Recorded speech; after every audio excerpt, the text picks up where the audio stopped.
অসংখ্য নিরপরাধ বিডিআরের জওয়ানরা তারা জেলখানায় বন্দী আছেন। খালাস পেয়েছেন হত্যা মামলায়, কিন্তু আরেকটি বিস্ফোরক মামলা রয়ে যাওয়ার ফলে তারা কিন্তু এখনও বন্দী অবস্থায় আছেন।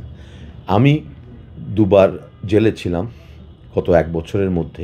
সেইখানে আমি তাদের আর্তনাদ দেখেছি, তাদের কষ্ট, তাদের জীবন থেকে যে 15টি বছর চলে গিয়েছে, তাদের স্ত্রী সন্তান যে তাদের ভালোবাসা তাদের থেকে বঞ্চিত হয়েছে, সেই চাপা কষ্ট ক্ষোভ আমি উপলব্ধি করেছি।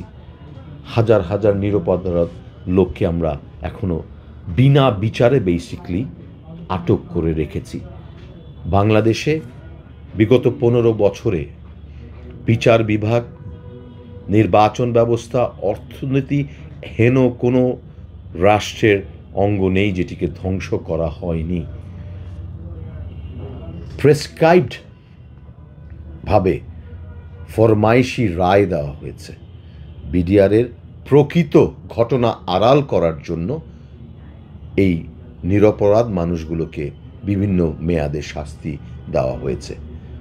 যেভাবে জুডিশিয়াল কিলিং বা বিচারিক হত্যাকাণ্ডের মাধ্যমে মানবতা বিরোধী অপরাধের বহু নেতাকে ফাঁসির কাস্টে ঝোলানো হয়েছে, বিডিআর বিদ্রোহের ক্ষেত্রে একই কাজ করা হয়েছে।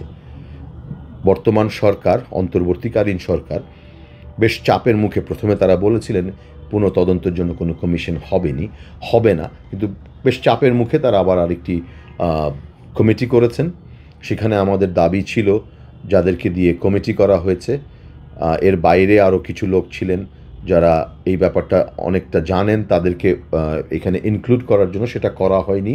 তারা মনে হয় 7 কর্মদিবস বা একটা টাইম ফ্রেমও বেঁধে দিয়েছিলেন তদন্ত রিপোর্টটি প্রকাশের জন্য।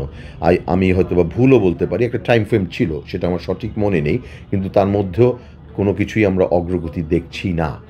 সো অদৃশ্য হাতের খেলা কিন্তু এখনও চলছে। নিরপরাধ লোকগুলো জেলখানায় বন্দী। আজকে যারা এসছেন, স্বজনরা, চাকরচ্যুত যারা হয়েছেন, যারা এসছেন, তাদের সাথে আমি বাংলাদেশ জাতীয় দলের পক্ষ থেকে তাদের প্রতি সংহতি প্রকাশ করছি।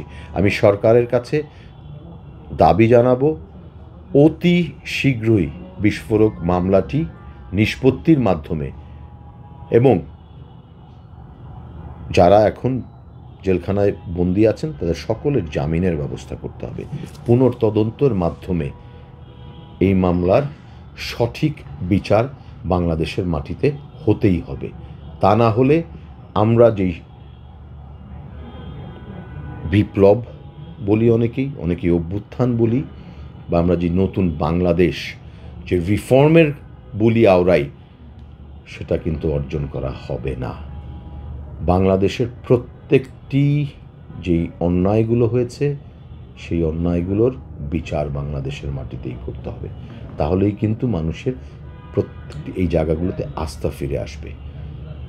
নাগরিক জনগণের অধিকারগুলোকে হরণ করা হয়েছিল, হত্যা করা হয়েছিল।